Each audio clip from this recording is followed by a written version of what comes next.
હા બોલ, બધી ખરીદી કરી દીધી. શું વાત કર, સાડી બી લાવી દીધી? કેટલાની? 10,000 ની? ના હું તો નહીં લાવી, મારે તો 20,000 ની લાવવાની હોય. ઓહો, કોની સાડી લાવવાની 20,000 ની? મારા માટે મારો ભાઈ પડ્યો હોય. અલ્યા 20,000 ની સાડી? એક કામ क्लाइमैक्स કરીને अभी phone કરો बाकी ને. है 20,000 ની સાડી? હા મારા માટે. હવે 20 રૂપિયા જેવું તારું ડાચું ને 20,000 ની સાડી લેવાની અલ્યા પણ મારો ભાઈ પડ્યો હોય, મારો 20,000 ની સાડી લેવાની હોય, 10,000 ની ચણિયા ચોળી લેવાની અને એના મેચિંગ ચપ્પલ લેવાના અમારે હજુ. એટલે તું તારે એકલા 35,000 માં છોકરા બોકરા જોઈએ બધા. અને હા હું ભૂલી જાય, તમારા કપડા નહીં લાવવાના? મારે કોઈ કપડા લાવવા થતા નહીં તારા ભાઈના લગ્નમાં. તો તમે શું પહેરીને આવશો? હું તો ચડ્ડો ને બંડી પહેરીને જ આવીશ. તો આવતા નહીં. આવતા નહીં.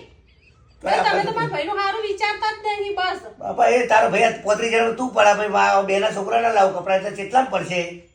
પણ મારા ભાઈના લગન હોય એટલે કપડા તો લાવવા પડે. એ મારે નહીં તું તું એકલી જતી રહેજે હું તો અમે તો આ તો હું કઈ નહીં કે મારા ઘરે બંધુ છે ને એટલે આયા નતા. હા બસ બસ એવું કહી દેજે. હા